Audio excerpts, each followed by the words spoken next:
Explosive scores on one team, reigning MVP and scoring champ Peter Forsberg. Last season's only 50-goal scorer Milan Hajduk, and career 500-goal scorer Joe Sakic. It almost seemed unfair. Now the Colorado Avalanche have added a dynamic duo that struck fear in opponents around the NHL as teammates in Anaheim. With Teemu Selanne and Paul Kariya on board, can anyone stop the new-look Avalanche?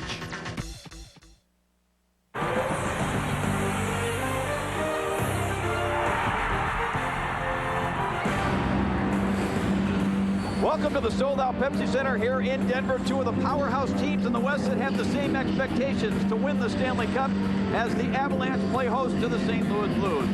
Hi, everybody. Welcome to Denver and feeling like a rose between two thorns. I'm Dave Strader along with Brian Ekblom and Barry Melrose. Barry, let's start talking about the Colorado Avalanche because the comparisons have already started. The Oilers of the mid-'80s, the Pittsburgh Penguins of the early '90s. Certainly the offense is there, but no more Patrick Roy. Well, I'm afraid this is more like a donut line. No centerman. The bottom line is Kariya and Selanne wanted to play together. They wanted to win the Stanley Cup. Where else to go but the Colorado Avalanche? These two guys are magic. Opening game, Selanne makes a nice backhand pass to Kariya. There's only a few players in the world can do that, folks. Now the Avalanche have 6 of them. Great depth. Now the one question mark is in goal. David Abisher, Patrick Roy's backup. He's never been the #1 goaltender with the Avalanche. Now he's got to walk in to a team that is supposed to win the Stanley Cup and only settle to win the Stanley Cup. I'm not sure he's ready for that challenge, but they got a lot of offense. Tony Granato took over the coaching reins here in Colorado last year. I know he played for you in L.A. You love the guy. Yep. What's his biggest concern as a coach? Well, his biggest concern is they're supposed to win the Stanley Cup. It's harder to win when you're supposed to win than when you're an underdog. Also, finding ice time for all these star players. 6 unbelievable offensive players. That's a lot of ice time that they want. All right, Brian Ekblom, let's talk about the St. Louis Blues, another powerhouse team in this Western Conference. They already have some injury concerns, but if the top 2 defensemen can stay healthy, they can compete with anybody. You have to be able to control the back end, and Al MacInnis and Chris Pronger are 2 of the defensemen and the best defensemen in the National Hockey League. They both won the Norris Trophy at different times.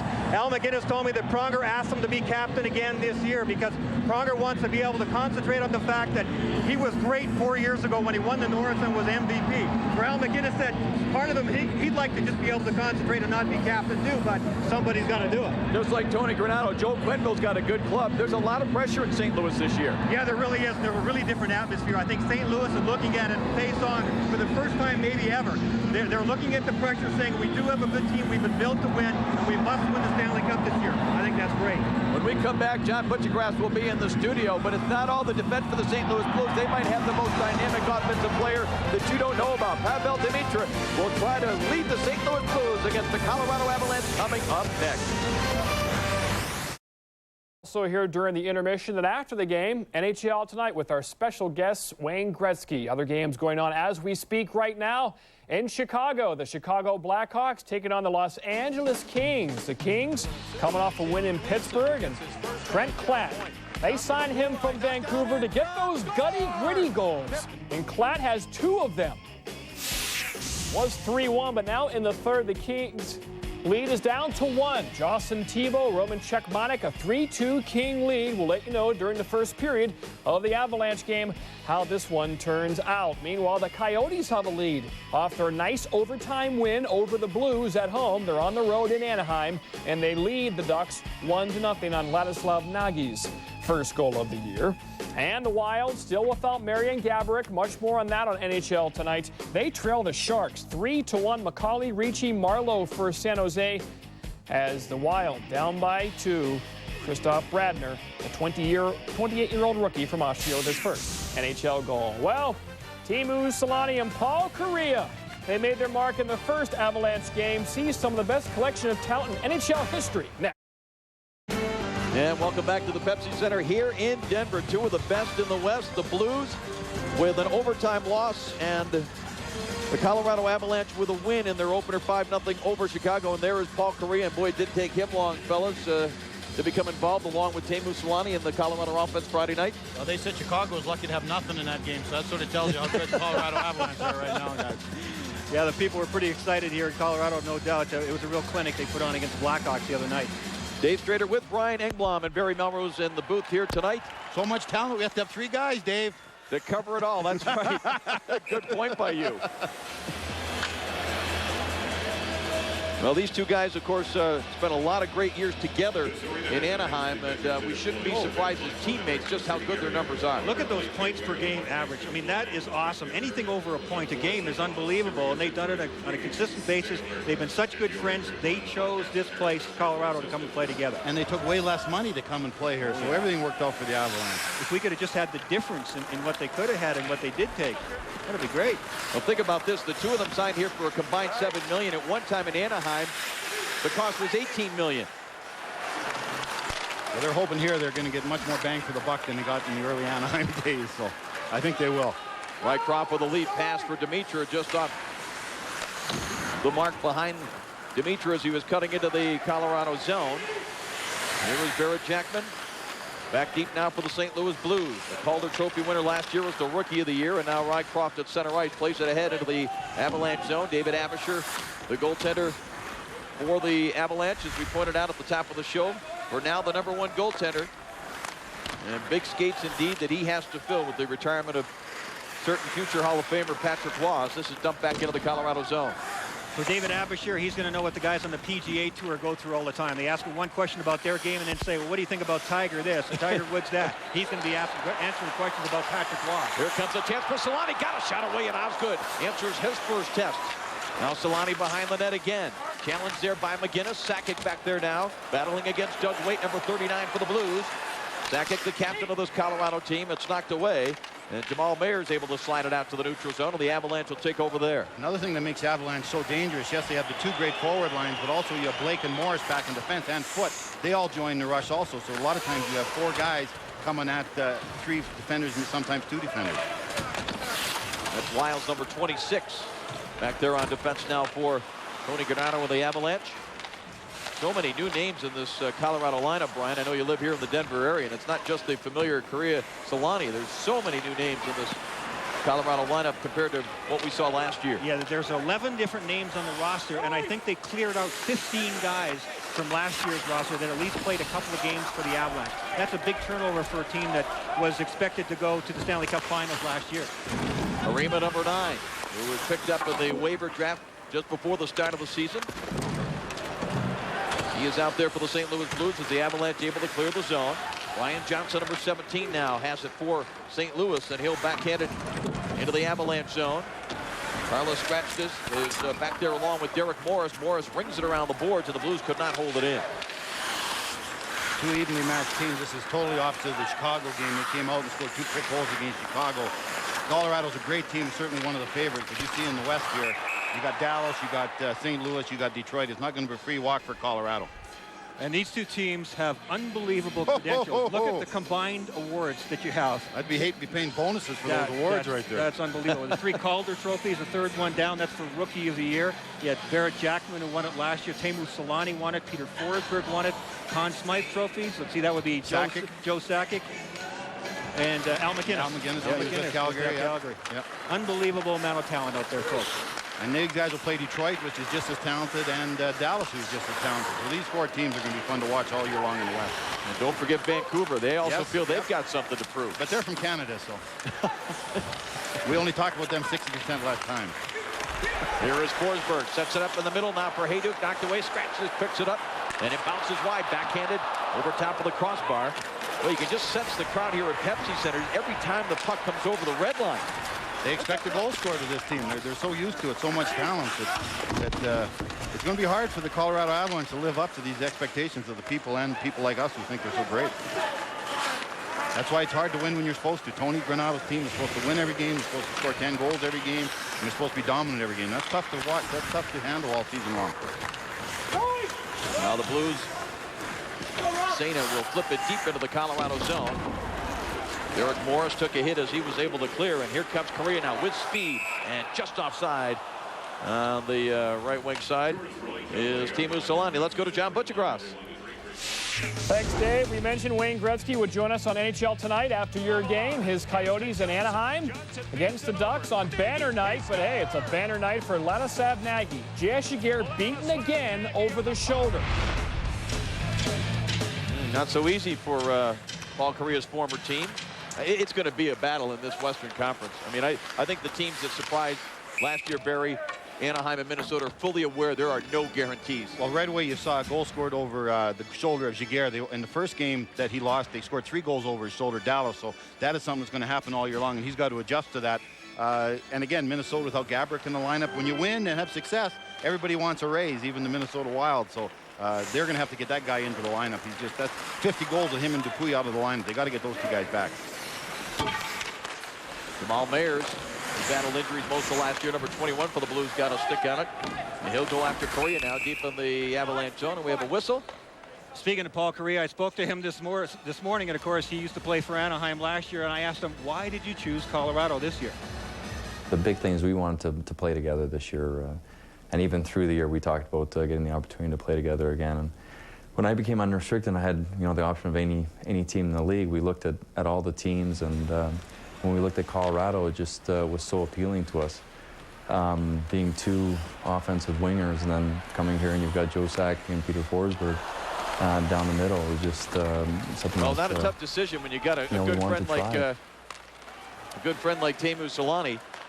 And a lot of it's about style of play. I mean, he wanted to come here to Colorado because it's the style of play that they were playing here. Anaheim clamped things down a lot last year, and Paul admitted this morning he didn't play as well in the playoffs as he wanted to. But I think he was looking for the style of play that they were capable of playing here in Colorado, and he's all smiles this year. And I think Blues putting on some pressure here in front of Avalanche. Still a loose puck, and now the Colorado defense got to it. Barry and cleared it away. People got to understand, too, Paul came here for a business decision. He took less money, and they say, well, why would he come here? Yes, to win the Stanley Cup. But he also took less money in order to become a free agent. So when the new collective bargaining agreement comes into effect, whenever that is, we're hoping next year, Paul Correa will be able to determine where he plays and for how much he plays. He'll come here. He should put on great numbers. 25 goals last year, certain below Paul Correa's norm. So he can come here, put on big numbers, and basically write his own ticket wherever he wants to go and who he wants to play for. Face-off deep in the Colorado zone. This was an area of concern, face-offs, Brian, for this Colorado team last year. They were one of the worst teams in the league. And Andre Nicolishin, the guy who's taking it right now and just lost it. Always. That's one of the big reasons they got him. They feel he's a great third-line center because he's got talent offensively, but Nicolishin can be really good on the draws. A couple of young kids for the Avalanche. Out there on this shift now with McCormick and Spatos. Now it's Reed Lowe for the Blues, trying to make a play, but in front of the net, it's picked up by Derek Morris. He looks and just clears it out to center ice. McCormick couldn't quite get to it. Andre Nicolishin will pick it up now. He throws it across, and at the line, was it held in? No, Derek Morris is offside. Well, we talked about Abisher replacing Patrick Waugh. Chris Osgood, one of 7 goaltenders that played for the Blues last year. Dave, I think we've got the 2 goaltenders in net tonight who have the most pressure on them in the NHL. Chris Osgood had won the Stanley Cup with Detroit, went to the Islanders. It was a mess there, ended up in St. Louis. Didn't work out last year. Certainly wasn't his fault, though, but he's there to win a Stanley Cup. This team should be able to win a Stanley Cup. Dallas has won it. Colorado's won it.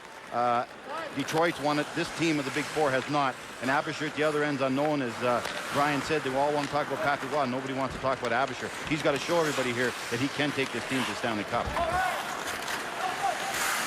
Milan Hajduk, the only 50-goal scorer in the NHL last year, to scratch it. His shot. Good stop there by Osgood. Rebound. Tanguay wearing number 18 this year. Able to get a stick on it, but the Blues able to clear. And the Colorado Avalanche just force you to do everything at a higher pace than you want to. And yes, there's a lot of new faces here, but how about 500 goal scorer in his career, Joe Sakic, the captain, leading the way. His 8th year behind the bench for the Blues. Only Jacques Martin with Ottawa, Paul Maurice with Carolina have longer tenures with their current teams. Of course, Joel came to the St. Louis Blues from an assistant position here with the Colorado Avalanche. He said he's a very well thought out coach, and he said one of the things he wanted to change this year a little bit is he wanted to be more spontaneous, especially while the game is on behind the bench. I thought that was interesting. So Joel's trying to create spontaneity, you're trying to say? Yeah, on purpose. Yeah. Tremendous amount of pressure on Joel Quenneville right now. This team has underachieved. Everyone admits it. They've got to take a run at the Stanley Cup this year. I don't think if they don't do well in the playoffs, I think this regime in St. Louis is done. Here's Hajduk with the great hands, makes the move. Shot was blocked. He gets it right back. Oh, tried to center it for Adam Foote, who had moved in. And one of the Blues, with a good read, got a stick on it. And here is Jackman now, working with Pronger. Jackman has to dive to make sure that he kept it away from the Avalanche. Boy, Colorado just buzzes you when the puck is in their offensive zone. I'll tell you, St. Louis is doing a good job, though, slowing them up in the neutral zone. That speed is not being let loose. We haven't seen any 2-on-1s. There have been a couple close ones, but Colorado thrives in outnumbered chances. And that's what St. Louis wants to make sure it doesn't happen.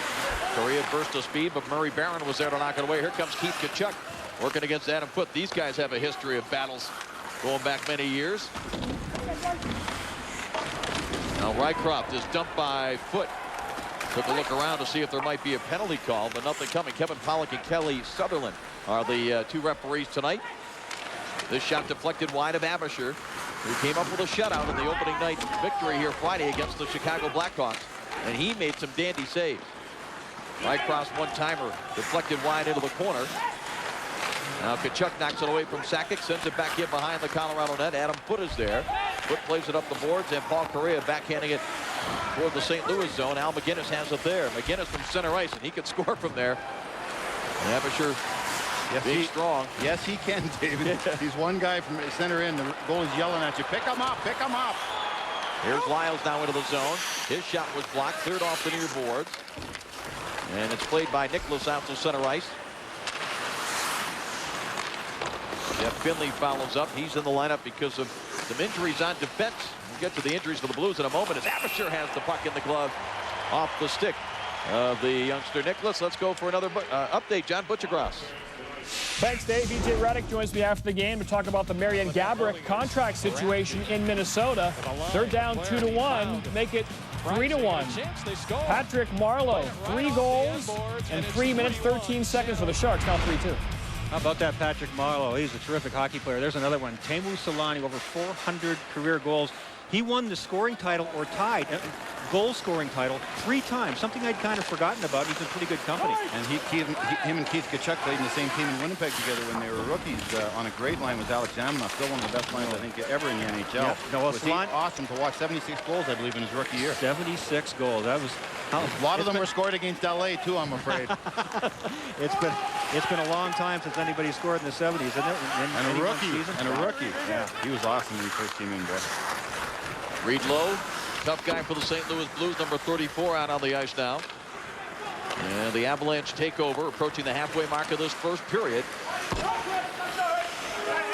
Barry mentioned the Blues doing a pretty good job containing this potent Colorado attack. I think Joel's very happy with the first 10 minutes of this game. If the next 50 are as good as the first 10, he'll be very happy, I can guarantee you. Out at center ice, Danton, number 22, sweeps it into the Avalanche zone. And it's quickly cleared back the other way. This should be an icy call on the touch-up by Chris Pronger. Teemu Selanne is just such a multi-talented guy. He likes to go north-south an awful lot. He's got incredibly quick hands, and this is what we were referring to a couple of moments ago. He's won outright and shared 2 goal-scoring titles for the season. Look at the company he's in. This is among active players, of course. Mario Lemieux, Brett Hull, and Pavel Bure, each with 3 as well. I didn't know that. See, what happened is Selanne got into a defensive system. Correa got into a defensive system. It's just ridiculous. It's like having a racehorse pulling a plow. You just don't have it happen. These guys got to be in a high offense system like Colorado, like a Detroit, where they can attack and show their skill. And that's why they wanted to come to a team like this and play with guys like Forsberg, Sakic, and the rest of the crew over there in Denver. Bouncing puck toward Osgood, and it's skipped wide. Blues recover, and Jamal Mayers, number 21, to center ice. Puts it into the Avalanche zone quickly. It's cleared by Foote. Selanne just missed getting a hold of it. There's Correa. Carlos Krastic, a perhaps underrated pickup by the Avalanche. Krastic, a good addition to this defensive core for the Colorado squad. Back to the line. Blake with a one-timer that's deflected wide. Never got through to Osgood. And Doug Weight clears it around. Look out. Now Maris gets to it. 3 Avalanche players are back. And it is cleared back to center ice. In a game like this, St. Louis is really glad to have Jamal Mayers back in the lineup. He only played a handful of games last year and absolutely blew his knee up. I mean, everything you can tear, he tore in that knee. Had major surgery, didn't play for them most of last season. And in a game like this where they need good wheels for St. Louis, Jamal Mayers is their answer. He's pretty physical, too. He can get in and do some banging. The defenseman knows when Mayers is on the ice. We've talked about some pretty good defensemen in this hockey game for both teams. There's Chris Pronger back in the lineup again. He's won the Norris Trophy before. Let's watch him tonight, see what he does. On the bench, I personally believe that the only player capable of challenging Peter Forsberg for the best player in the NHL. Great work in front. They better pick up those two guys. That's Forsberg out there. Is Keith Tkachuk. Size, strength, toughness, meanness, offensive ability, defensive ability, skating ability. I think he's the only guy that can challenge Forsberg. Tkachuk has been hurt a lot. He's never become the player I thought he was even when he was 20 years old, but he is fantastic. He's fun to watch. If he stays healthy, he could win the scoring race in the NHL very easy with this kind of talent St. Louis Blues have. Yeah, well, Keith's got a lot to work with, and he's certainly got a lot of talent. He is a tough guy, so he puts him in the same kind of category as Peter Forsberg. But there's other guys I think in the league who have even higher overall skill than he does, like the Mike Madonnas who can play. Well, I'm saying the package, the meanness, the guy that can knock you on your butt and then take the puck and score.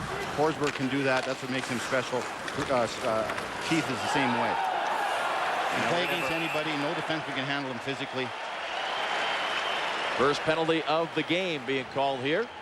And let's remind you that Bill Guerin, who played a couple of years with the Boston Bruins, is on the other side now. It'll be the Dallas Stars hosting the Boston Bruins. That'll be coming up Wednesday night, 8:30 Eastern, 5:30 Pacific. NHL Tonight will follow the game. For more, log on to ESPN.com. Was Billy Guerin good in the first game? Right here, you're going to see a great hit by Canny. Comes in, finishes his check like you've been taught since you've been a little wee kid. That's what you need, a little bit of forechecking in this game. Murray Berenson in the penalty box. 2 minutes obstruction hooking. So this vaunted power play that's got everybody on edge. How good is it going to be this year? How many goals are they going to score? They should score 80 if they score 1 this season. Tough for a big, slow defenseman like Murray Berenson sometimes. I was one of those guys. When you're playing against guys like this, it's tough out there sometimes. You're hooking and hacking and whacking. You got to play angles really well. Solani, Correa, Sakic out there along with Blake and Morris. And here's a redirection from about 15 feet out. And Osgood has looked sharp here when he's had to be. Now Solani tries to drop it back. Here was Sakic with it. He sends it back to the line. Correa can play the point on the power play as well. Sakic, that great wrist shot, save, rebound. Oh, Osgood, great stop on Solani. And here's Correa again. Derek Morris, a one-timer, deflected in front. Osgood came diving out. Morris sets it up again on the far side. Blake with a shot pass, deflected in front. Osgood has it covered. Holy. Chris Osgood and those St. Louis defensemen are saying all 11 of those guys out there are really good because Colorado is all over the place. I love it when Joe Sakic takes the puck off the wall and darts right into the middle and takes a shot because everybody converges from different angles and it all starts there. Teemu Solani looking everywhere. Their abilities to shoot from anywhere, but as well as at the same time keeping their heads up to make passes like that. But there's nothing they can't do. Southwest Airline Goal Camp, take a look at it, but they're so active too. Blake changed positions with Correa. Correa changed positions with Sakic. Solani changed positions with Blake. That's the way a power play is great. Great movement, great anticipation, great creativity. Is that coaching, Barry, or just talent? Yeah, you can't teach talent. You can't teach what those guys got. Here's a centering pass that didn't click, and it's knocked away and sent down the ice by Chianik. And here's the lousy second unit for Colorado. Yeah. Get those bums off the ice. See, when you have a power play, you have set plays that you're trying to run. But talent overcomes it. The play opens it up, and then all of a sudden Correa says, well, there's a break here. I got to go there. Solani plays off Correa. Sakic plays off Solani. And it all just goes 5 players on the ice reading off each other. That's just talent and skill. You can't teach that if you're a coach. And these 3 guys have incredible talent and feel for each other. You've got Tanguay and Hayduk and Forsberg, who've been playing together with each other for the last couple of years. Oh, behind the play here, Peter Forsberg's in it. Well, that's a surprise. Forsberg face-to-face with Mike Danton. Young kid out of the New Jersey Devils organization. Let's go to John Butchergrass. Thank you, Dave. In Chicago, Kings Blackhawks, 3.5 left. Kings looking for insurance. Yaroslav Modry steps in and scores. The Kings have won. They have lost in overtime in Detroit. Now 2 wins in a row. Now, Barry, you felt that the LA Kings deserved a little better than what they got in Detroit. LA's showing a lot of guts, boy. They're beat up. Deadmarsh is out of the lineup. Nordstrom's out of the lineup. Allison's out of the lineup, and they're playing great. They should have got a point against Detroit. Look at that. Danton, Forsberg. Forsberg just tried to draw the penalty here. The original collision was there. Then Danton will throw a little shot at him, and Forsberg, he just goes down. Yeah. Trust me, Peter Forsberg's a little bit better on his skates than that. He was trying to get the referee's attention, but Forsberg got 2 minutes too. Lead pass for Sakic. First shot save made Osgood. Boy, Sakic and Osgood know each other from the Detroit-Colorado Wars when Chris Osgood was part of the Detroit teams that won a couple of Stanley Cups in the late 90s. One thing I really liked from that first game against Chicago, I didn't watch the game, but I looked at the stats. I think Joe Sakic had 7 shots in the first game. Yeah. So he's not trying to overpass. There's an experienced guy not being intimidated by playing with Correa and Solani. He took 7 shots himself. I like that. Abisher out to play this puck around the boards. Rycroft is there, though, for the Blues to play it back. Picked up by Tkachuk, trying to chase it down. Now Pronger with a shot that doesn't get through. Abisher hasn't had a shot for a few minutes. So, yeah. And it looks like St. Louis isn't going to get a lot of them, so maybe the first one they get will be a good one. Tough situation. That's how Abisher's going to play all year long. He's not going to see a lot of rubber. He's got to be ready. And a penalty coming here against Colorado. And the Blues will have a power play chance. Chris Pronger's got his dander up a little bit. The box, Carlos Krasnich went in for holding, and so the St. Louis Blues will have their first power play opportunity. St. Louis Blues had an outstanding power play a year ago, better than 20%. Yeah. That ain't chopped liver out there for the Blues either, Dave. Southwest intermission coming up. NHL Sunday night action, taking less to make more. What's that all about? And Beckett big time, all that coming up. John Butchergrass in our first intermission. Correa and Solani, we're going to talk to them, why they, what they did.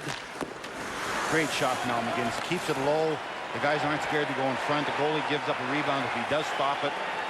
I think the best point shot ever in the NHL. Yeah, I agree. And he almost never takes a one-timer. He always stops it and shoots it, so he has more control over it. He does it faster than anybody I've ever seen. Well, Demetrius sets it up. Oh, there's a good stop by Abisher as Tkachuk looked like he had some room on the far side. St. Louis Blues without Dallas Drake, Scott Mellenby, both on the injured list. Alex Havanoff, Christian Laflamme, a couple of defensemen that were hurt in the opener. Here come the Blues again. Abisher save. Still hasn't given up a goal yet this season, playing in just the second game, but now facing some challenge from the St. Louis offense. We talked about ice time, Dave, how Tony Granato's going to keep everybody happy. He's got Sakic and Correa killing penalties, so that's one way he can get them more ice time. Playing other special teams besides the power play and regular shift. Oh, some nights he's definitely going to have to, because some nights you end up with 6, 7, 10 special team situations, and with those number of players, the good players have to play a lot or they're going to be unhappy. So special teams, yeah, you're going to see the big stars up. And then there's always a shorthanded chance. When those two guys are out on the ice, you got to be worried, especially when you have a forward on the point like St. Louis does a few times with weight. Janik now number 26 sends it rink wide. It comes to Pronger, one time around the way. That didn't miss by much. No. Nicholas is spun around by Blake. Going to be another penalty here. And there's still 24 seconds left in the Krasnich minor. Yeah. The St. Louis Blues are going to have a 5-on-3. Rob Blake's going for that one. That was right down low in front of the net. Oh, a little bit of a twist around with the stick, and that's can all opener. The old can opener. Keith Tkachuk follows the play. Dimitri comes in. A little bit of a breaker off a stick right back to Tkachuk, but Tkachuk is always going to the net. Great save by Abisher. Tkachuk thought it was in. Oh. He's always among the league or the team leaders in power play goals. Of course, he's on the power play all the time, but he gets that big butt of his in front of the net. You're not going to move him. Great American player. Always asked, how come you never win the Hobey Baker? He said, guys over 220 pounds never even nominated for the Hobey Baker. He only played 56 games last year, too. He has to be healthy and play a lot this year. Here's McGinnis, 5-on-3 opportunity for another 18 seconds. Tkachuk sitting on 399 career goals, trying to become the 5th U.S.-born player to score 400 in an NHL career. Here's a shot deflected. Rebound. There it is. Keith Tkachuk, number 400. And that will bring just Krasnich out of the penalty box. It's still a 5-on-4 for the St. Louis Blues. Morris got tied up with Tkachuk in front of the net. I think that's a mistake. You're not going to move Tkachuk. You might as well play off him. Don't get tied up yourself so you can jump out. Rebound comes to him. He gets in that tripod, legs apart, leaning on his stick so he can't be knocked over. Good puck movement side to side. Again, foot's tied up with him there. No way you can handle him. Puck comes back to him on the rebound and throws it upstairs. Great puck movement. Wade gets a shot through, like Brian said, doesn't get it blocked. That's the key thing. Great work. He's got such great hands. And those guys know when to push off and when to get ready, when the puck is coming, and how to give themselves a chance to get the shot away. Keith Tkachuk out of 400 goals, he's probably got 300 like that. And they scored before the both power plays are up, so they still got a power play for a minute and a half. So pretty good work there by the Blues. Now remember those great saves that Osgood made on the Colorado power play. Keep his team right in it. Here's Janik centering pass. Nicholas with a turnaround shot on Abisher the save. And he hangs on. Well, last year, St. Louis had 80 goals on the power play. That was 3rd best in the National Hockey League, and that was with Keith Tkachuk only playing 56 games. If he can play all 82 games, those numbers can go up for them as well. You can get a look from David Abisher's view of what it's like to deal with guys in front of you. You see how he was trying to see the shot from the point initially. It was a good shot. It was low, and it gave Keith Tkachuk a chance at a rebound and a deflection. He didn't get the deflection, but yeah, he got the rebound. Goalies all got those big pads now. They play in the butterfly. If the shot hits the pad, there's no way the goalie can control it. Goes out 3-4 feet. Tkachuk just jumps on it, puts the second shot upstairs. So Career goal number 400. Congratulations, Keith Tkachuk, joining Joe Mullen, Pat LaFontaine, Jeremy Roenick, and Mike Modano as the other U.S.-born players to score 400. And Tkachuk's got a few more left. He could be a 600-goal guy in the NHL. I'll be surprised if he wants to play that long and stays healthy. He could easily have 200 more in his career. Here's Pavel Demitra with it now. 40 seconds still remaining in the 5-on-4. Tkachuk, side of the net, nearly tucked one in. And Harima had a great chance. Just had the puck knocked away. The Avalanche failed to clear. It comes down Harima again. And this time it was knocked off the stick and recovered by Teemu Selanne. Harima had the right idea, but he was just a tad late getting in there. Tkachuk wanted to just play the puck into the crease and draw that Colorado defenseman. He did that. Harima saw the play, but he saw it one step too late and didn't get much of a good chance. Pass intended for Cyanek was intercepted. Here's Rico Hall now, dumping it in on Osgood. He steered it to the corner with the right pad. 5 seconds remaining in the Blake penalty. Here's Nicholas on a rush. He hands it off now. Pronger between the circles. A shot save. Abisher. Great scoring chance there. Pronger walked right down the middle. There's a 4-on-2 for St. Louis with Pronger joining the rush just like Blake Morris do with Colorado. So Colorado got 2 guys caught deep. 4-on-3 created. We talk a lot about Chris Pronger and his defensive abilities and his nastiness. He's got good offensive hands, good offensive instincts. He jumped up on the play there. I think he was shocked at how much time and room he had there. He made a good shot there. Dirtiest player in the NHL, Chris Pronger, no doubt about it. He might be 1 and 2. Good point. He is nasty out there. Oh yeah, his stick. It's long and it hurts. Home Depot don't break as much lumber as Chris Pronger. He is unbelievable out there. He's nasty in front of that net, boy. And of course, not just the reconstructive knee surgery, but the major wrist surgery. Now, last year was a disaster for Chris Pronger. He has gone through a lot physically. And then making the decision to give up the captaincy to Al MacInnis. Good decision. Al MacInnis should be the captain if this is his last year in the NHL, and it takes a lot of pressure off Chris Pronger now. He can concentrate on getting his game back the way it should be. Boy, now the hitting starting to pick up. Mike Danton, Reed Lowe, both have thrown a couple of big hits against one of these 2 big Colorado lines. And the crowd here at Pepsi Center reacting. A talent, you got to make life miserable for all that talent Colorado's got. You can't let them skate around with their head up. Make them know they're going to get hit. Here is Hayduk with it. Hayduk. He hands it off, Skrastich into the face-off circle. Still has it. Takes the shot. Osgood, I think, got a piece of that. And it bounces out near the line. Blake did not hold it in. Now following the game tonight right here on ESPN2, it'll be NHL Tonight. John Butchergrass will be joined by E.J. Raddick and Darren Pang live from Chicago. An interview with Wayne Gretzky, contract talks. We'll talk about Marion Gabbert, that situation in Minnesota. Martin Havlat signing a contract this weekend, and also a look at the week ahead. Now you're going to see the Colorado players behind the play. Pronger reads that. Great pass back. Right down parting of the Red Sea. Good shot, too. Abisher made a great save. Icing here against the Blues on the touch-up by Adam Foote. Tony had a great change there. There's Al MacInnis on the bench. Tony got Sackey's line out against Reed Lowe's line. He'll be looking to do that again. That's tough for those tough guys to handle. Look at that. Those are incredible numbers. He'll go in the Hall of Fame, and he certainly deserves it. He said to me about taking the captaincy. Chris Pronger came to him the day before training camp and said, Al, would you stay captain? I just want to be a player this year. And Al said, sure. And he knew it's the right thing to do. And he said to me, you know what, though, Brian? I turned 40 years old this summer. 23rd year in the league. He said, I have to work hard to play my game, too. Part of me would rather not be captain as well. But he said, I know it's the best thing to do. So he wants Chris Pronger. He said, if we're going to be good, Chris Pronger has to be a dominant player this year, and I want to give him every chance. And now Al is the conscience of that team. They got a lot of talent, but Al is the guy that makes things work in that dressing room. Well, the St. Louis Blues took advantage of a 5-on-3 opportunity. Keith Tkachuk scored career goal number 400. And we had a little bit of nastiness, as you might expect, between these two teams, with high expectations and a lot on the line, even at this early stage of the season. John Butchergrass with the Southwest Intermission Report right after this. One goal in the game, and it was Keith Tkachuk. There have been 2 goals scored by the Blues this season, and this guy got them both.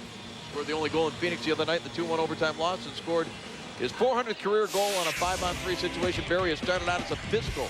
Well, St. Louis knows they got to make these offensive players in Colorado pay a price, and they did a great job. Here's Danley, a young player they got from New Jersey, made a nice hit. Now the power play, Wade gets a shot through. That's a key, and there's nobody in the NHL can handle Keith Tkachuk down low. He gets his own rebound and throws it in.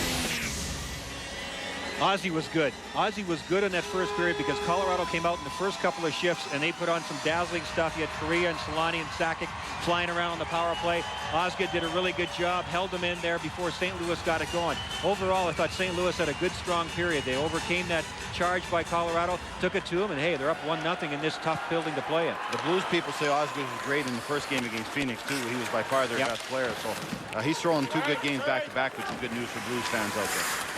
Here is Pronger back to get it. Takes a hit. Centering pass. Hayduk is there. Slapped out of midair by Osgood with a goal stick. Tanguay, Hayduk, and Forsberg starting this second period for Tony Granato. Rycroft for the Blues. Failed to clear. Jackman takes his man against the boards. And now Jackman down on top of Forsberg. Oh, that's a good matchup of 2 tough-minded guys. Barrett could get him off the ice for 5 minutes. He should get star of the game right there. So yeah, Barrett's got to make Forsberg pay a price. Right in his face, yapping at him. Oh, the dreaded face watch. I saw one there. Dirtiest play in hockey. Peter Forsberg gets his dander up pretty quick. He's a very intense guy. There's Barrett Jackman, 5-white playing against Forsberg. Forsberg goes down. There's a lot of stuff going on there, folks, that you don't see. Barrett Jackman had a terrific year last year. Calder Trophy winner as the Rookie of the Year, and I thought he really deserved it. With Pronger out virtually the whole year, he and Al McInnes held that defense together. This guy reminds me a lot of Scott Stevens early in his career. Incredibly tough-minded, fearless, has skills. He'll play against the top players in the league. Even as a rookie last year, he saw a lot of Peter Forsberg and Joe Sakic, players like that, night in and night out. He did a heck of a job. It looks like he's the only one getting a penalty here. Yeah, Peter drew a penalty there, so got the job done. Jackman's off the ice too. He's also one of their main penalty killers, so it serves 2 purposes. Second power play for the Colorado Avalanche. And here we go. Sakic. Oh, they changed it up a little bit. Yeah, Sakic, Forsberg, and Hayduk. Yep.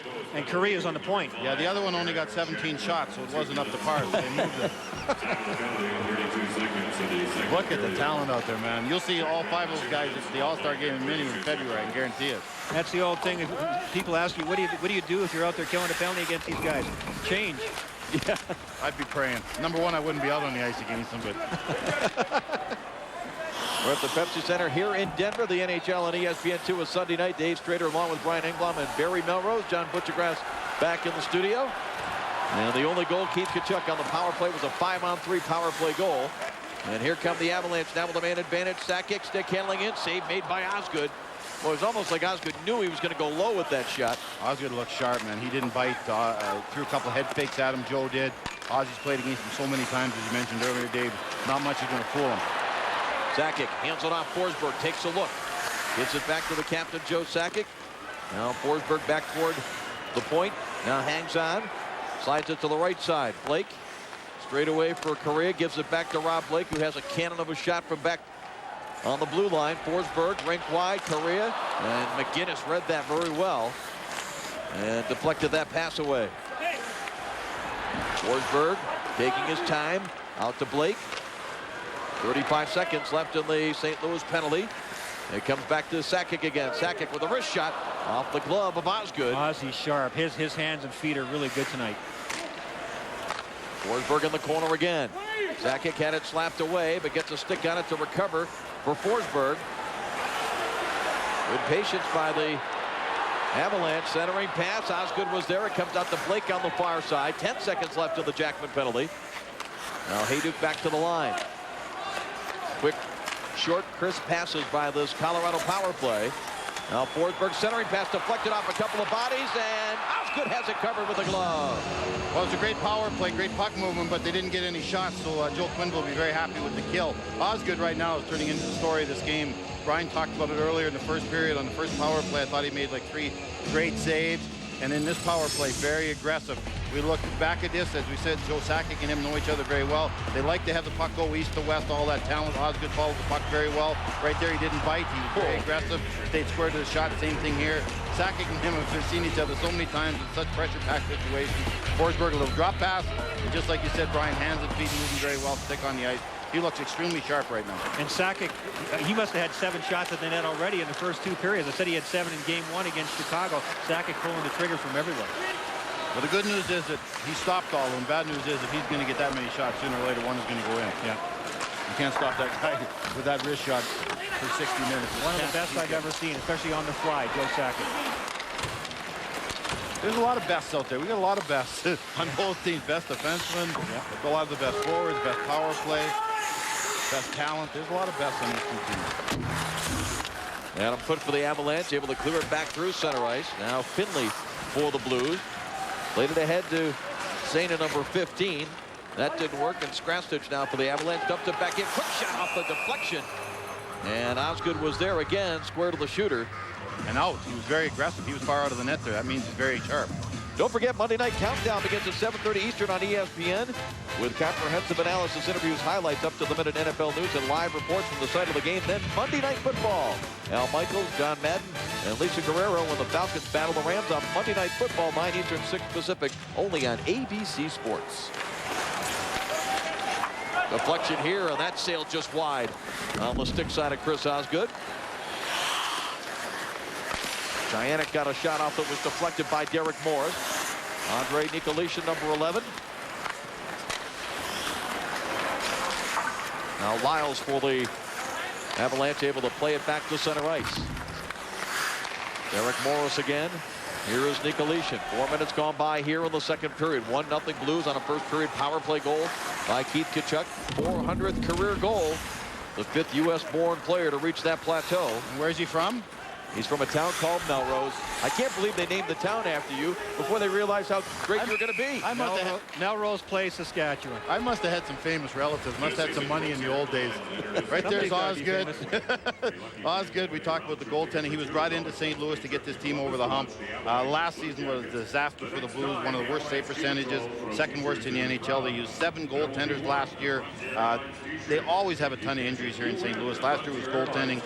If they stay healthy and Osgood can stay healthy, Brent Johnson backing them up, get Mellenby back, get Salvador, get Drake. This is a pretty solid lineup. 89-90 was the only other year, and that was the Quebec Nordiques. Only other year an NHL team used at least 7 goalies that played at least 1 game. Here is Waite, lead pass. Jamal Mayer's behind the defense for a shot that was deflected, I believe. Abisher got a piece of that. It sounded like it hit something, or did he just fire it wide? Saw how fast Jamal Mayer was there. Boy, Forsberg with a pretty good bump there on Danton. The 2 of them battled in the first period. Peter's been pretty quiet, though. They've kept close reins on him. They've done a good job on him. Centering pass. Here is Osgood. Again, facing the challenge of Skrastich coming in. Now Hayduk sets it up. Tanguay a drive. And that's deflected up off the netting and out of play. What a pass that was by Alex Tanguay from along the boards right onto the stick of Skrastich coming in from the point. David Abisher did a really good job on that last attempt by Jamal Mayers, who came in with a lot of speed. He's back in the lineup again this year, as we mentioned. You get the jump on Forsberg. Now, Forsberg's a smart guy. He gets one little hook at him there, but Jamal Mayers was trying to go low to the far side. Yep. Abisher was leaning a little, but he certainly squared up on him enough to make him shoot wide. Good clean face-off win by Sakic, but the shot by Skrastich never got through. Here's Paul Correa on the loose puck, sets it up. Solani, a shot save. Osgood. Boy, Osgood has been very quick with the feet. Because Dave, he has to move from Correa, who he has to respect, because he's coming in on his forehand and then go right to the backhand out to Solani. So he had to move 10 feet there with that puck going side to side. Osgood quickly played the bouncing puck. Here is Pronger with it. Pronger picks up a loose puck again, hands it off to Barrett Jackman, who mishandles momentarily. Well, you don't want to make any mistakes with the likes of Solani and Correa in the zone. Now the Avalanche changing up. Pronger, soft pass. Here is Pavel Demitra. Quick wrist shot. Save made by Abisher. He has it in the glove. David Abisher has played really well in the preseason. It's his job to have right now and to hold after Patrick Waugh left. I was talking to Jacques Cloutier, the assistant coach and the goalie coach, who's been here in Colorado for a number of years, and I asked him what Abisher is better at now, and he said reading the plays, and he said he certainly learned that from Patrick, because Patrick was one of the all-time best at doing that. And the other thing is that he's better at making his upper body look big, because he does play the butterfly style the same way that Patrick Waugh did. And the big thing with that is when you go down on your knees, you must stay fully erect in the upper body and keep that upper portion covered. And Abisher's done a really good job of that. Well, the bottom line is he's got to stop the puck. This team's going to score goals for him. He doesn't have to win 1-0 like some goalies, but he's got to make some key saves at key times, just like Osgood did for the St. Louis Blues. He's going to have to do that for the Avs. Blues trying to keep the pressure on in the Colorado zone. Here was Reed Lowe. His shot was deflected away by Dan Highnote. And Christian Beckman is in the lineup again because of the injuries on defense for the St. Louis Blues.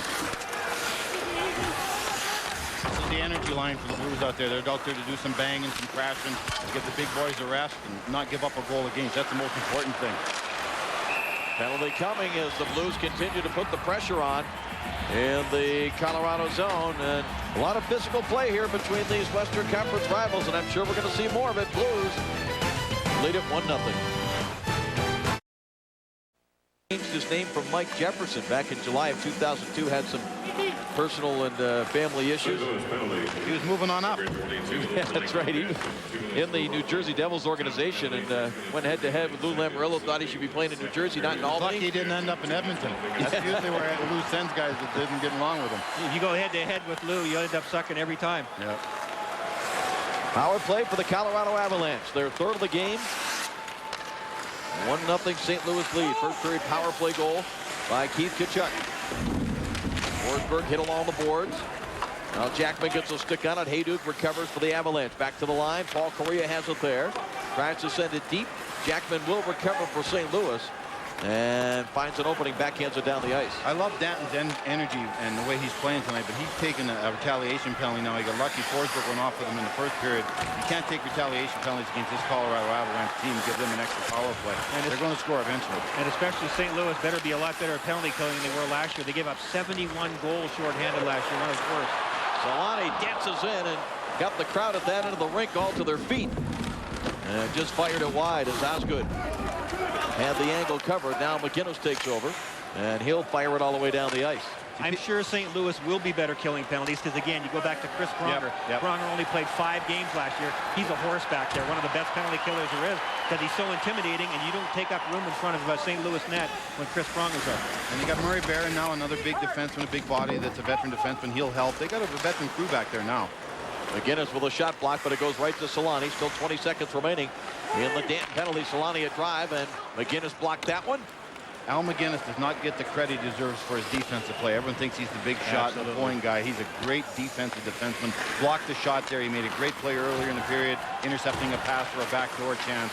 Great defensive defenseman also. Al McGinnis has got a great mind for the game. I mean, he knows the game inside out. And at 40 years old, as I mentioned earlier in the game, he's going to have to use that mind even more because he knows he can't do some of the things that he used to do, and he has slowed down a little bit. But you're still going to have to really work to beat Al McGinnis because he is so smart. Might be his last year. He's sort of hinting at retirement. 23 years. He might as well think about it. He's still one of the. He could have won the Norris Trophy last year. I think there were a lot of people. I thought he maybe should have won the Norris Trophy last year. I thought he should have too. No disrespect to Nicholas Lidstrom, who was outstanding too. But McGinnis, what he did for Pronger out of the lineup. Pronger didn't play all year. McGinnis, yes, that was my deciding factor too, where I thought he should have won. Chelios was in the lineup all year long for Detroit.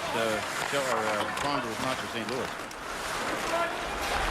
Puck is back out to center ice after a clear by the Avalanche. Here is Christian Beckman now. Takes a hit from Jim Cummins. Abisher out of the net, and the referee behind the play is signaling an obstruction roughing.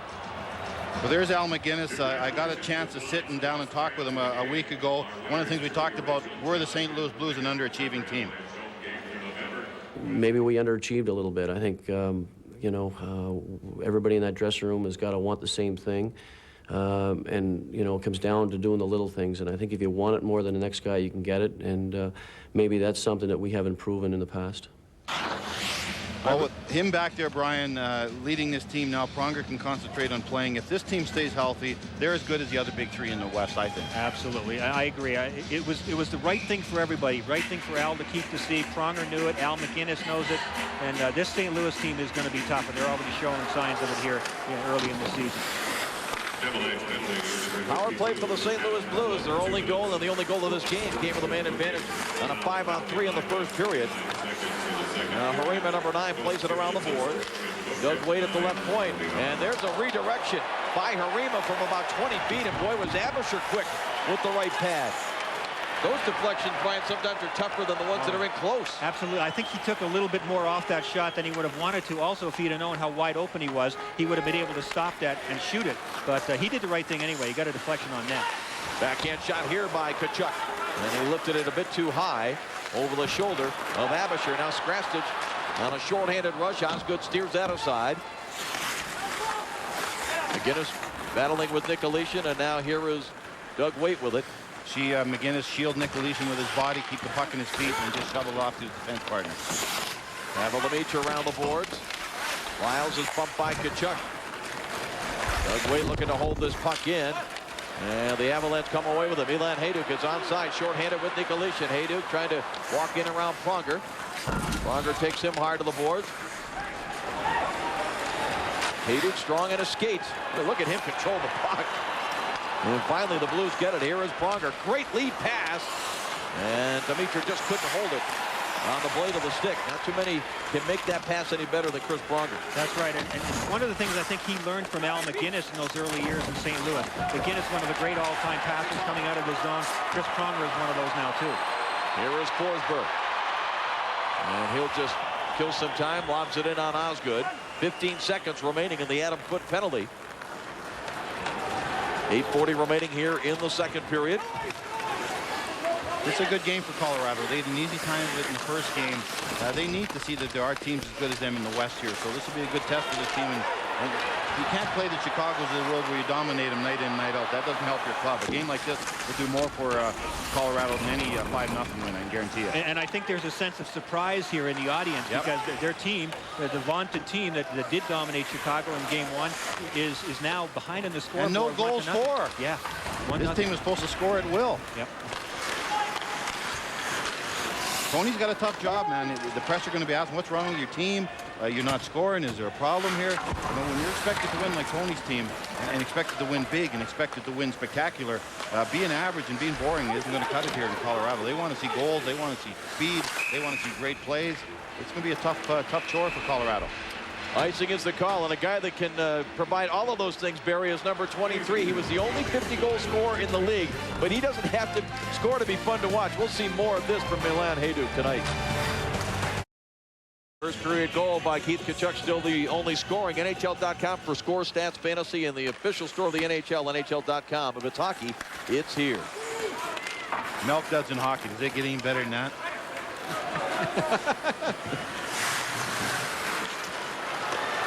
Dave Trader, Brian Engblom, and Barry Melrose. Coming to you live from Denver, the Pepsi Center.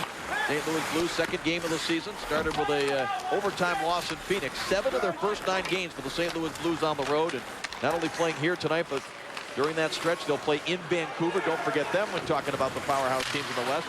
And then October 29th in Detroit, which is one of our ice pick games. But you can go on to the NHL page at ESPN.com and vote whether you see St. Louis, Detroit, or Pittsburgh and the Islanders. Sorry, Mario. I'm watching Detroit. Well, again, the talent. We've talked about the talent in the St. Louis team that gets matched up against Detroit, which is loaded with talent, too. I think most people are going to be gunning towards that one. Abisher out of the net to play it around the boards. Dianic on the far side. Eric Nicholas now tries to dump it in front for Harima. Good shift by the Blues. Yes. In the puck, making Colorado Avalanche work down low. Offensive guys hate to work defensively. They're not paid to work defensively. Dianic battling against Adam Foote. Spins away from the pressure. Now Foote and Skrastich, the 2 defensemen out in front. This goes off a skate. Abisher had to make a save on it. And Adam Foote tries to clear. Gets a bit of a break on the carom. And here comes Heinold now for the Avalanche. Rolls it across in front of Osgood. Jim Cummins on the far side has it. Now recovered by the Avalanche again. Shot swept to the net by high note, easily handled by Osgood. And Harima just trying to relieve the pressure. Got it just outside the line. Brought back in offside. You know, Milan Hajduk should be a household name if you're a hockey fan, Barry. Well, he should be. He's had 50 goals last year. The vaunted hockey news right here. Best star you don't know. I agree with that. First game, he got 2 goals.